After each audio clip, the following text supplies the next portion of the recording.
Adam news channel కి స్వాగతం। ఈ రోజు ముఖ్యాంశాలు।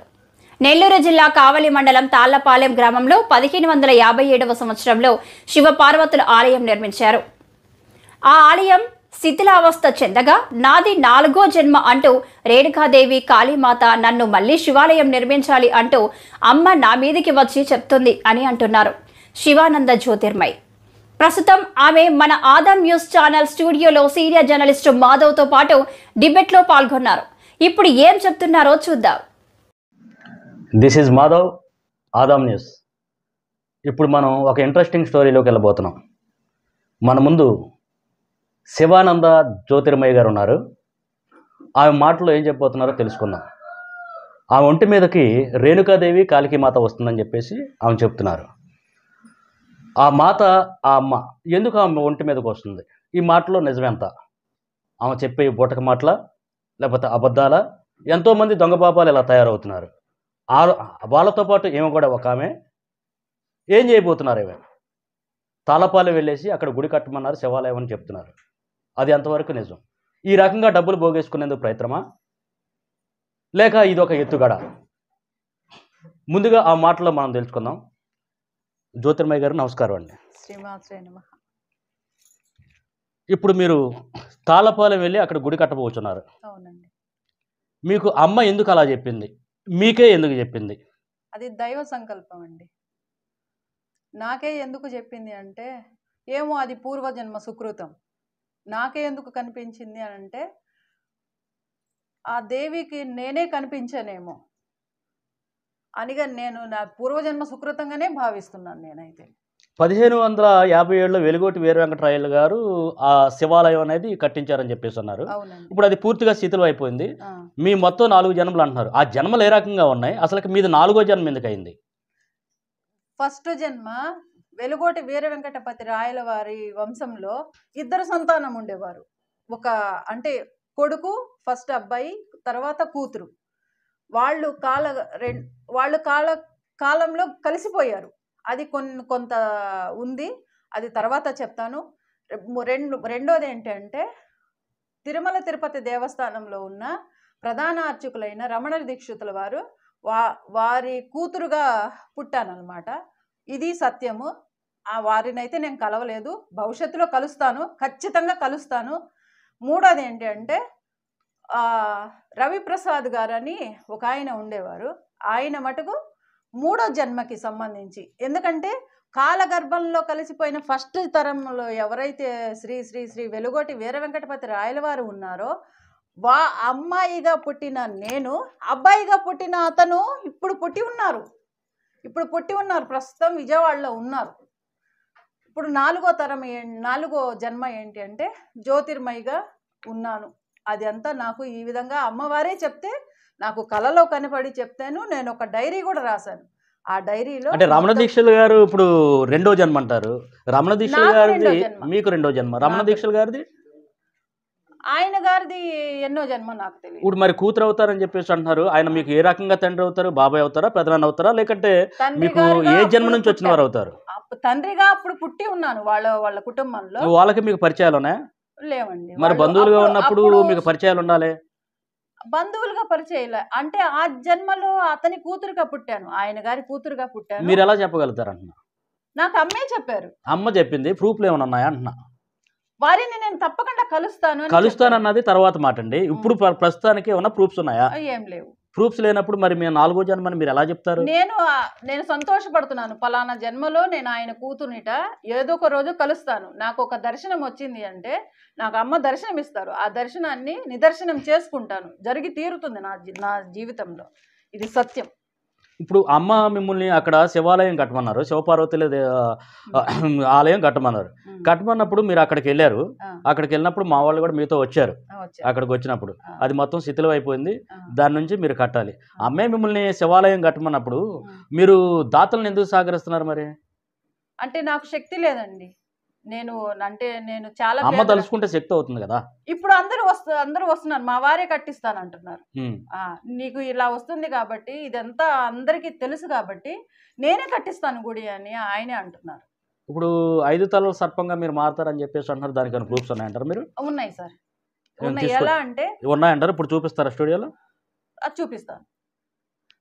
ఎలా అంటే ఇప్పుడు అమ్మని వేడుకున్నాను అనుకోండి, నాలోనే ఈ రోమాంచితమైన ఈ రోమాలు అలాగే నిక్కబడుచుకుంటాయి అన్నమాట. నా చెంపలు ఇలా పెరిగిపోతాయి, నా శరీరం ఉబ్బిపోతుంది. ఇలా ఎంతసేపు అయితే ఆ సర్ప జీవుడు ఆ దేవిని వేడుకున్నప్పుడు వస్తాడో ఆ చెంపలు పెరిగిపోతాయి. అది ఆటోమేటిక్గా నా చూపు మారిపోతుంది, నా శరీరము ఉబ్బిపోతుంది.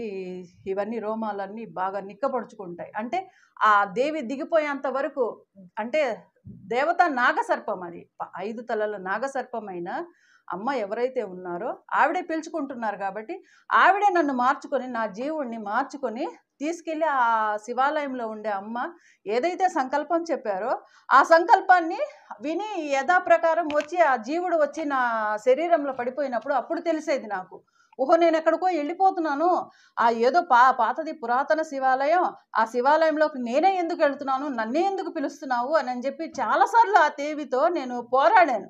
అడిగాను, ఏంటమ్మా నువ్వు నన్ను పద్దాకలో నన్నే పిలుస్తున్నావు, నేనేంది సర్పంలాగా నేను మారిపోవడం ఏంటి అని అంటే మా వారు కూడా చాలాసార్లు భయపడ్డారు. ఇదేంటి మీ అమ్మ ఇలా మారిపోతుంది, ఎవరు చూస్తే ఏమనుకుంటారు అని చెప్పి చాలా భయపడ్డారు ఆయన. నేనేం భయపడలేదు. ఎందుకు, ఆ అమ్మ పిలుస్తున్నారు, నేను వెళ్తున్నాను ఆ గుళ్ళోకి. వెళ్తే ఆ దేవి సంకల్పం ఏంటి అని చెప్పి పోయి అక్కడ విన్నప్పుడు ఆ సర్పరూపానికి అప్పుడులో తెలిసేది, ఇప్పుడు తెలుసు దైవ సంకల్పం ఏంటి అంటే ఆ పునర్నిర్మాణం చేసి ఆ దేవి దేవతలను అక్కడ ప్రతిష్ఠ చేయమని ఆ దేవి సంకల్పం. అక్కడ ప్రతిష్ఠ చేసిన తర్వాత ఇప్పుడు మీరు శివానంద జ్యోతిర్మయగా ఒక అమ్మలాగా అవతారం ఎత్తడానికని ప్రయత్నాలని మీరు? లేదండి, మా గురువులు ఇచ్చారు నాకు శివానంద జ్యోతిర్మయి అని. మా గురువులు నేను సన్యాస దీక్ష తీసుకున్నప్పుడు మా గురువులు నాకు పేరు మార్చి ఇచ్చిన పేరు అది శివానంద జ్యోతిర్మయి. మామూలుగా అయితే జ్యోతిర్మయి నా పేరు, శివానంద జ్యోతిర్మయిగా పేరు మార్చారు. 2024 ఇప్పుడు 4వ జన్మలో మీరు మీ కుటుంబం నుంచి మీరు ఒక్కళ్ళే ఉన్నారా? అమ్మ మీకే చెప్పిందా? అవునండి. అంటే మీ కుటుంబంలో ఇంకెవరు లేరా? ఉన్నారు, కానీ మాకు తోడుకోడళ్ళు మేము ముగ్గురమే.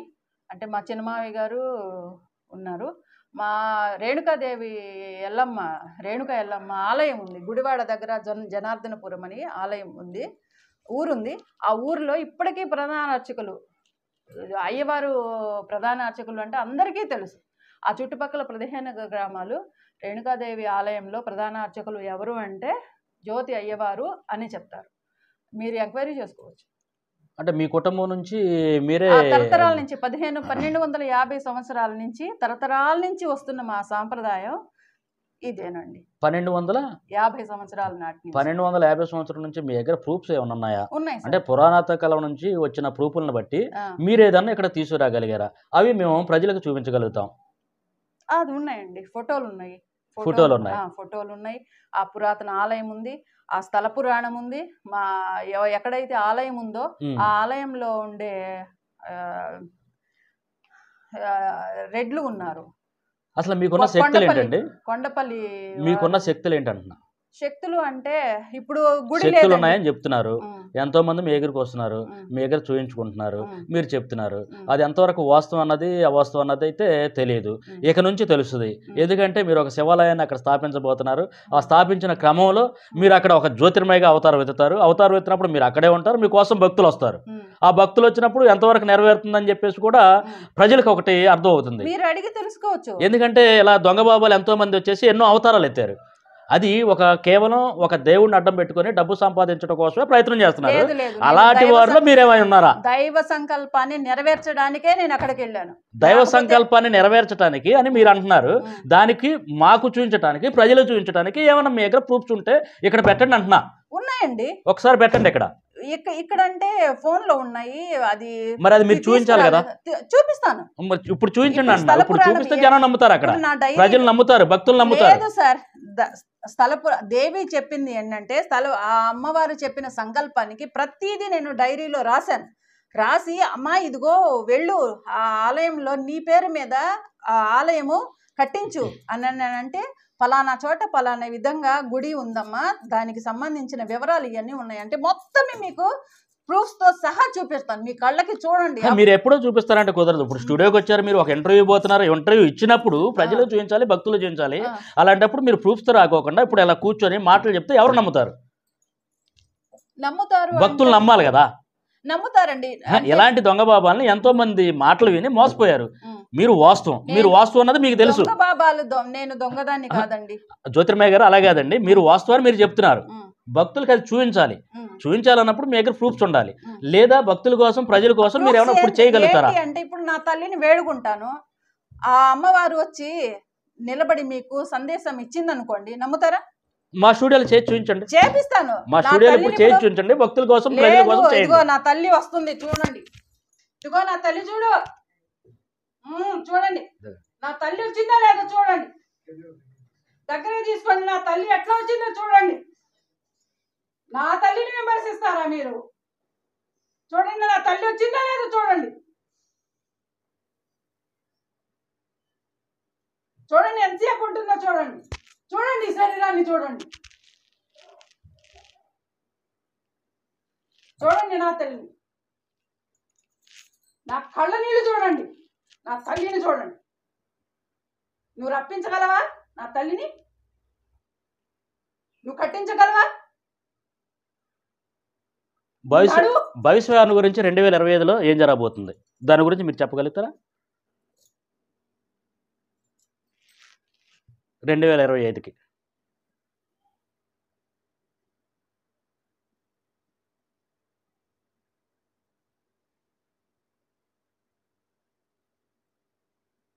క్లోజ్. భక్తులకి చిన్న మనవి, మధ్యలో విరామం ఎందుకు వచ్చిందంటే స్టూడియోలో మేము అడిగే ప్రశ్నలకి జ్యోతిర్మయ్య గారి ఒంటి మీదకి అమ్మవారు వచ్చారు. దానివల్ల మధ్యలో మేము విరామం ఇవ్వటం జరిగింది. మరలా తిరిగి ఆమెతో మాట్లాడే ప్రయత్నం చేద్దాం. అమ్మ, ఇప్పుడు ఆ గుడిని 1557లో కట్టారు. అక్కడ అదంతా పూర్తిగా శిథిలం అయిపోయింది. మరలా మీరు 4వ జన్మలో ఆ గుడిని కొత్తగా స్థాపించమని చెప్పి మీకు అమ్మ చెప్పారని చెప్పేసి అన్నారు కదా. అసలు ఆ గుడిని ఎలా మీరు కనుగొన్నారు? ఆ దైవ సంకల్పం అనేది ఏంటి? అది కొంచెం మా భక్తులు చెప్పండి. ఏంటంటే నాకు ఒకరోజు ధ్యానం చేసుకుంటున్నాను. ధ్యానం చేసుకుంటూ ఉంటే అసలు ఏంటమ్మా 5 సంవత్సరాల నుంచి నన్ను బాగా బాధ పెడుతున్నావు, నేనేం పాములాగా మారిపోతున్నాను, ఏ పని చేసినా కూడా ఉన్నట్టుండి అనుకోకుండా పడిపోతున్నాను, అసలు నువ్వు ఎక్కడున్నావు చెప్పు నాకు అని అంటే అప్పుడు ఆ ధ్యానంలో ఒక చిన్న అంతే ఉంది సర్పము. ఆ సర్పము నన్ను పిలుస్తుంది అనమాట. నేను ఫలానా చోట జూటూరు గ్రామంలో ఉన్నాను, నువ్వు అక్కడికి వస్తే నీకు అన్ని వివరాలు తెలియచేస్తాను అని చెప్పి అమ్మ చెప్తే అసలు నిజమేనా, అసలు నేను భ్రమలో ఉన్నానా అని చెప్పి ఆలోచిస్తూ ఉన్నాను. ఆలోచిస్తే మళ్ళీ ధ్యానం మొదలు పెడితే అప్పుడు ఇంత సర్పము వచ్చి ముందుకు పోను వెనక్కి రాను, ముందుకు పోను వెనక్కి రాను అట్లా వచ్చేస్తుంది అనమాట. నేను ఏంటి ఈ పాము ఇలా ముందుకు పోను వెనక్కి రాను చేస్తుంది అని చెప్పి అంటే ఆ పాము కాస్త ఒక గంప పెట్టుకున్న అమ్మాయిలాగా మారిపోయి, రామ్మ నీకోసమే నేను చేస్తున్నాను అని చెప్పి చెప్పింది. అసలు ఇదేంది నిజంగా జూటూరు అంట ఊరు ఏదో నాకు తెలీదు అని చెప్పి సరే అడుగుదాం ఎవరినైనా, ఎక్కడుంది ఏంది అంటే ఫలానా కావలి జూటూరులో ఉన్నాను నేను, అక్కడికి వచ్చి నువ్వు అడిగితే నీకు అన్నీ తెలుస్తాయి అని చెప్పి అన్నారు. అప్పుడు మా అన్నయ్య గారైన ఆంజనేయులు గారికి ఫోన్ చేసి, అన్నయ్య ఈయనైతే ఇంట్లో లేరు, నువ్వు వస్తే కావలికి వస్తే నేను నెల్లూరు నుంచి కావలికి వస్తాను, అప్పుడు మన ఇద్దరం కలిసి ఎక్కడో జూటూరు అంట అని చెప్పి అడిగి తెలుసుకుందాం అని చెప్పి బయలుదేరేశాం. మా అన్నయ్య ఒంగోలు నుంచి కావలికి వచ్చారు, నేనేమో నెల్లూరు నుంచి కావలికి బస్టాండ్లో దిగి కండక్టర్స్ని అడిగాను.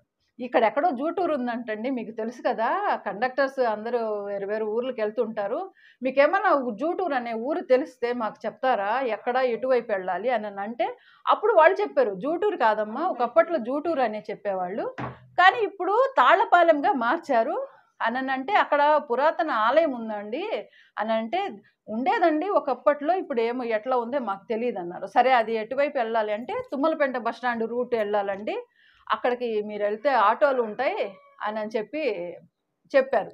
అప్పుడు మా అన్నయ్యని నేను తీసుకొని అన్నయ్య పోదాం పద అని చెప్పి నేరుగా బస్టాండ్ దగ్గరికి వెళ్ళేసి అడిగాం, ఆ తాళ్లపాలెం ఊరు ఎక్కడండి అని అంటే ఇటు వెళ్ళాలి అన్నారు. సరే అప్పుడు నేరుగా వెళ్ళేసి మేము ఎవరో అనుకుంటారని చెప్పి భయంతో సర్పంచ్ గారి ఇంటికి వెళ్ళాం.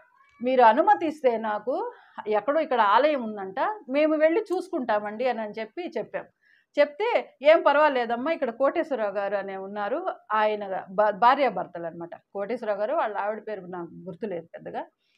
ఆయన గారిని అడగండి, ఆయన గారికి బాగా తెలుసు అని చెప్పారు. మక్కి కోటేశ్వరరావు గారు ఆయన పేరు. ఆయన గారితో సరే అక్కడికి వెళ్ళాం వెతుక్కుంటూ.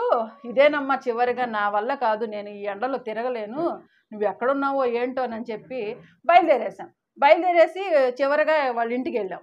అక్కడికి వెళ్ళగానే వాళ్ళ ఆవిడకి ఆ రోజు రాత్రి కల్లో కనపడి, అమ్మ మీకు 2 వస్తున్నారు, వాళ్ళిద్దరిని నువ్వు జాగ్రత్తగా చూసి వాళ్ళకి కావలసిన ఏర్పాట్లు చేసి వాళ్ళని జాగ్రత్తగా పంపించండి, వాళ్ళు చాలా ముఖ్యమైన వాళ్ళు అని చెప్పారు వాళ్ళు.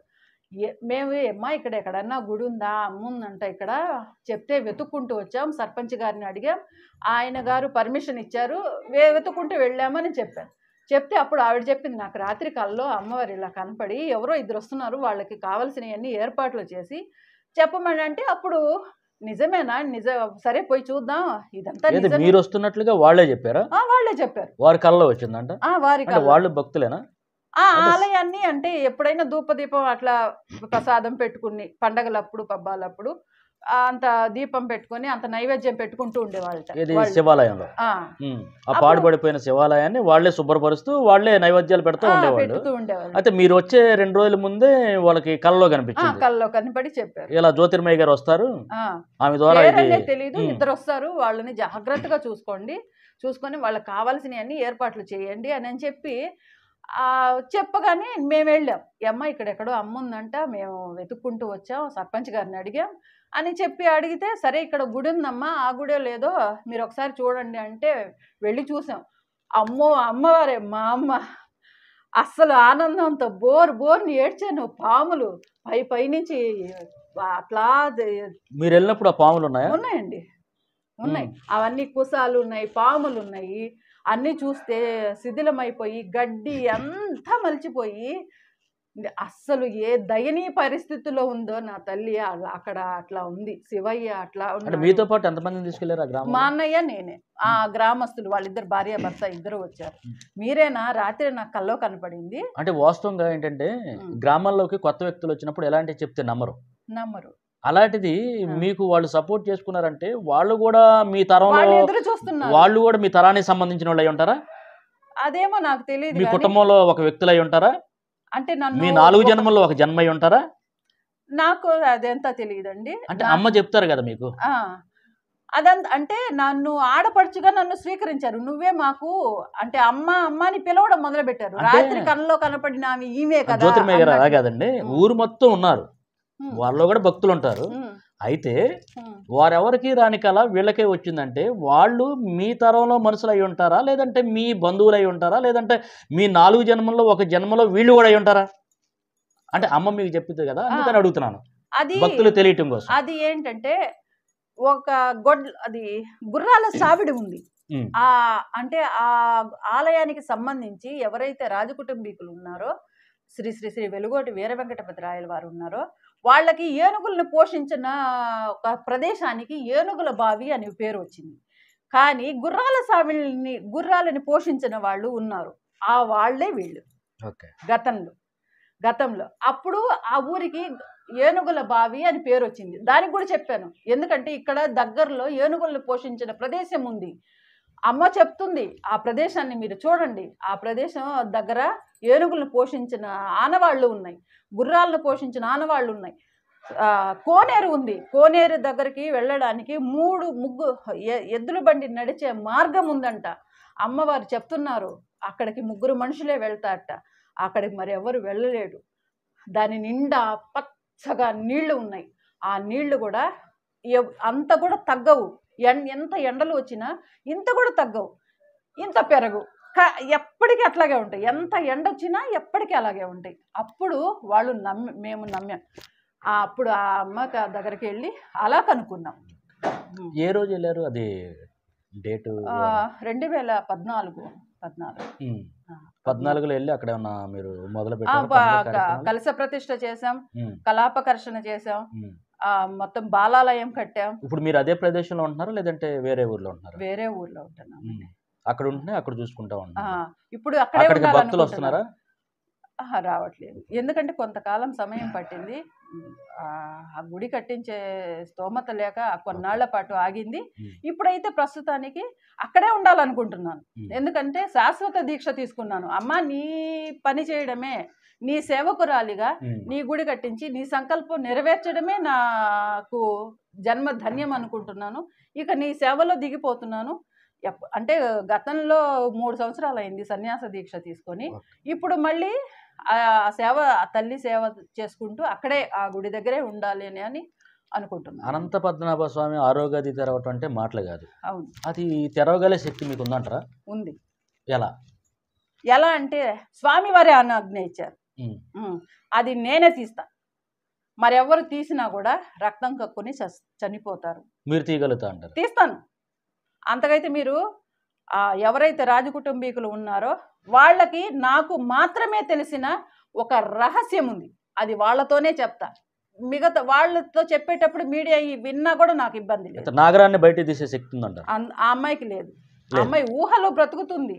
నేను తీస్తాను, నేను అది చేస్తాను, ఇది చేస్తానని కొద్దిగా అమ్మాయికి ఆ మనసు స్థిమితం లేక ఏదో సంథింగ్ ఉండొచ్చు. ఆ అమ్మాయికి అయితే అంత శక్తి లేదని నేను చెప్తాను, బల్లగుద్ది చెప్తాను. ఎందుకంటే తీసేది నేను, అనుజ్ఞ ఇచ్చింది స్వామి నాకు. ఆ కుటుంబాలకు సంబంధించిన శక్తిని ఇచ్చింది స్వామి నాకు. నేనే తీస్తా, ఎప్పటికైనా నేనే తీస్తా. ఇది సత్యం. 2025కి ఏదో యుగాంతం అవుతుందని చెప్పేసి బయట పుకార్లు వస్తున్నాయి. 2025 కాదండి, 2033 లోపల జలప్రళయం రాబోతుంది. సమస్తము సృష్టి అంతా విలయ తాండవం చేయబోతుంది. ప్రకృతిలో ఉన్న పంచభూతాలు కూడా ఏమి చేయలేని పరిస్థితి. ఎట్లా అంటే జలప్రళయాలు, ఉత్తర భాగం నుంచి హిమాలయాలు కరిగి భారతదేశాన్ని నలుమూలలా చుట్టబోతున్నాయి. 2012లో కూడా యుగాంతం కాలం సమాప్తం అవుతుందని చెప్పేసి ఎంతో మంది అన్నారు. ఎలానే బాబాలు ఎంతో మంది చెప్పారు. సైన్స్ కి అందనిదే ఆధ్యాత్మికం. అవును, ఆధ్యాత్మికాన్ని ఎవరు కూడా ప్రశ్నించే శక్తి ఎవరికి లేదు. యుగాంతం ఎప్పుడు అంటారు? జలప్రళయం ఎప్పుడు వస్తుంటారు? జలప్రళయం 33 లోపల ఎప్పుడైనా రావచ్చు. అది గ్యారంటీ. 33 తర్వాత జలప్రళయం రాబోతే మిమ్మల్ని క్వశ్చన్ చేయొచ్చా మా స్టూడియో తరపు నుంచి? ఖచ్చితంగా చేయండి. ఓకే, దేశ రాజకీయాల గురించి ఏమైనా చెప్పగలుగుతారా మీరు? దేశ రాజకీయాలు అంటే మోడీకి లెటర్ రాశాను, మోడీకి ట్విట్టర్ రాశాను, మోడీకి ఫేస్బుక్ లో పెట్టాను అంటున్నారు. అటు నుంచి మీకు ఏమన్నా రిప్లై వచ్చిందా? రాజకీయాల గురించి కాదండి రాసింది. ఎవరైతే ఈయన ఆనందయ్య గారు ఉన్నారే, కరోనా సెకండ్ వేవ్ వచ్చినప్పుడు ఒక అమ్మవారు ఒక చెట్టు చూపించారు. ఏమని, ఇది సర్వరోగ నివారిణి, ఏదైనా ఎలాంటి జబ్బునైనా నయం చేయగలిగే శక్తి ఈ చెట్టుకుంది, ఇది అందరికీ ఇచ్చి రక్షణ చెయ్యి అని అంటే దాన్ని తీసుకొచ్చి బాగా ఒక అంత తయారు చేసి ఒక 30 మందికి ఇచ్చాను. 30 మందికి ఇచ్చి వాళ్ళందరూ లక్షణంగా ఏ సైడ్ ఎఫెక్ట్స్ లేవు. అప్పుడు అమ్మో ఇట్లా చేస్తే ఏమన్నా అవుతుందేమో అని చెప్పి మోడీ గారికి లెటర్ పెట్టాను. లెటర్ పెట్టి, సార్ ఇట్లా మా దగ్గర ఇట్లా ఫార్ములా ఉంది, ఇట్లా తయారు చేసి ఇంతమందిని కాపాడాను, మీరు కనుక పర్మిషన్ ఇస్తే మేము దాన్ని అందరికి ఇవ్వడానికి మేము సిద్ధంగా ఉన్నాము అంటే, ఎలాంటిది రాలేదు మాకు. ఒక లెటర్ మట్టికి వచ్చింది. మేము పంపించే లెటరు సెంట్రల్ మినిస్ట్రీ ఆఫీస్ వరకు వెళ్ళింది అని చెప్పి మటుకు మోడీ గారి దృష్టికి వెళ్ళలేదు. అక్కడ సెంట్రల్ ఆఫీస్లోనే ఆగిపోయింది. మరి రాష్ట్రంలో సీఎంగా జగన్మోహన్ రెడ్డి గారు ఉన్నారు. అప్పుడు కోవిడ్ గురించి చాలా ఆయన గారితో చెప్పలేదండి. మీరు రాష్ట్ర స్థితి గురించి చెప్పలేదు మీరేమి? ఇక్కడ రాష్ట్రానికి గతంలో ఏ పార్టీ వస్తుందనేది చెప్పాము. కరోనా విషయంలో రాష్ట్రంలో చాలా మంది చనిపోయి ఉన్నారు కదా, మరి రాష్ట్రాన్ని దాటి మీరు కేంద్రం వరకు వెళ్ళారు కదా, మన రాష్ట్రం దాటి వెళ్ళిపోయారు. తెలియదండి, ఎవరిని అప్రోచ్ అవ్వాలో తెలియదు, ఎవరిని అడగాలో తెలియదు, ఏ మార్గంలో. అప్పుడంటే సీఎం గారికి ఒక లెటర్ పెట్టుకోవచ్చని ఒక మెయిల్ చూశాను నేను. ఆ మెయిల్లో అప్లోడ్ చేశాను. అంటే మా లెటరు ఈ విధంగా రాశామని చెప్పి అప్లోడ్ చేస్తే అది మినిస్ట్రీ ఆఫీస్ వరకు వెళ్ళేసి ఆగిపోయింది. మాకు సమాధానం. కోవిడ్ టైంలో మీరు ఒక 30 మందిని బతికించారని చెప్పేసి అన్నారు. ఆ 30 మంది ఇప్పుడు క్షేమంగా ఉన్నారా? అందరూ లక్షణంగా ఉన్నారు, ఏ సైడ్ ఎఫెక్ట్స్ లేవు వాళ్ళకి. ఇంకా మిగతా ఆరోగ్యంగా కూడా ఉన్నారు. కొన్ని లక్షల మంది చనిపోయారు కదా ఆ, కోవిడ్ అంటే వలన. పర్మిషన్ ఇచ్చి ఉంటే మేము ఏమో ఇచ్చి ఉండదన్న. ఈ అదే. లోపల ఆనందయ్య గారు వచ్చారు, మేము ఏం చేయలేకపోయాం. పోనీ ఎవరైనా ఇచ్చారు లక్షణంగా అందరినీ, కొందరు మందిని అయినా బ్రతికించాడు, సంతోషం అనుకొని కోవిడ్ వదిలేసాం. టైంలో మరి మీరు సీరియస్గా తీసుకున్నారో లేదో, జనాల ప్రాణాలు పోయినాయి కదా. ఆ, ఇప్పుడు 2033లో జలప్రలయం రాబోతుంది. ఉమ్. దీని మీద ముందు జాగ్రత్త చర్యగా ఏమన్నా మీరు సీఎం దృష్టికి కానీ లేదంటే పిఎం దృష్టికి కానీ అది తీసుకెళ్ళబోతున్నారా? కూడా పెట్టాం.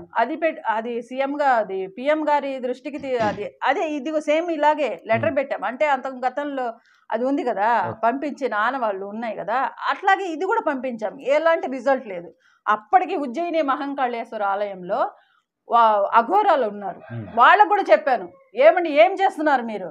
అఘోరాలుగా ఇంత సాధనలు చేసి ఇంత శక్తుల్ని పొంది మీకేమి లోకం మీద ఏమి మంచి దయనీయమైన ఆలోచన లేదా? లోకం కోసం, ప్రజల కోసం ఏం చేస్తున్నారు? మీ శక్తులన్నీ వృధా పోవాల్సిందేనా? లోకహితం కోసం చేయండి ఏదో ఒకటి.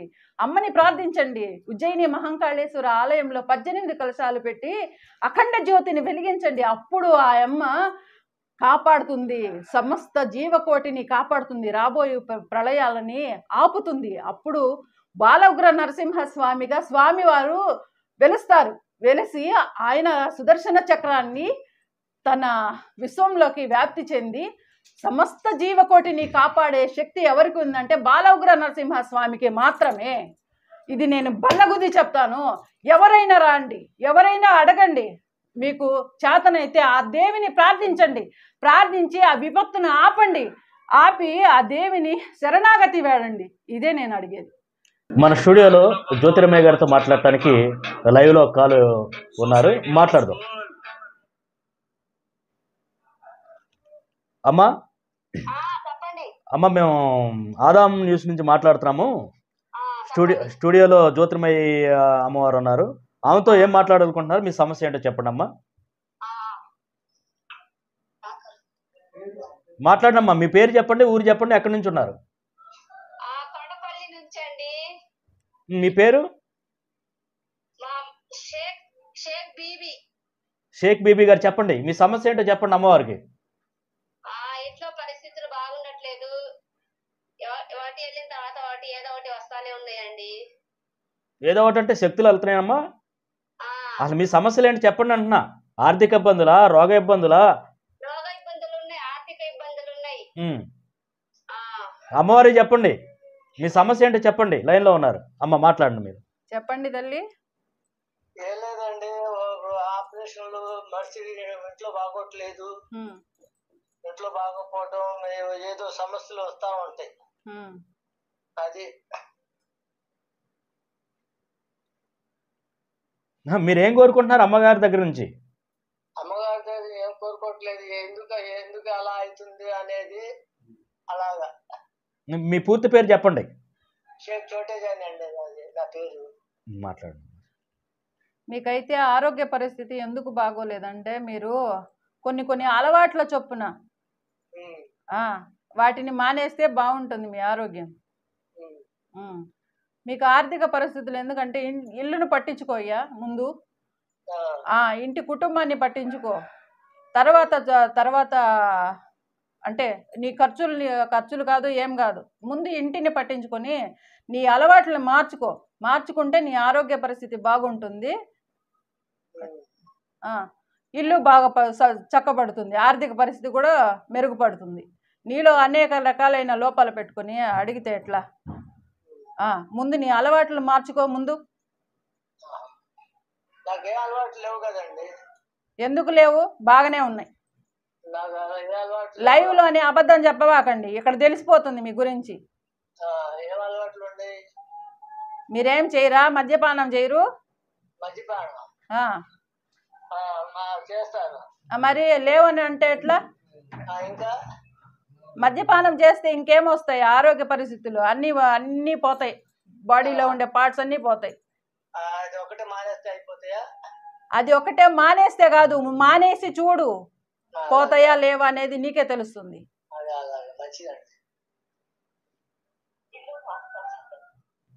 సరే, మీ శక్తుల్ని జ్యోతిర్మయ్య గారు, మీ శక్తుల్ని మేము ప్రజల్లోకి, భక్తుల్లో తీసుకెళ్తాం. 2033కి జలప్రలయం ద్వారా యుగాంతం కాబోతుందని అవును, చెప్పేసి అంటున్నారు. అవును. సరే మా ఛానల్ తరపు నుండి అయితే మేమైతే ప్రభుత్వాల దృష్టికి అయితే తీసుకెళ్ళగలుగుతాం. నిజంగా మీకు శక్తులే ఉంటే గనక మీరు కాపాడే ప్రయత్నం చేస్తారా? చేస్తా. ఎందుకంటే చివరిగా మీరు భక్తులకి ప్రజలకి ఏం చెప్పదలుచుకున్నారు? చివరిగానా ఉమ్. ధర్మో రక్షతి రక్షిత.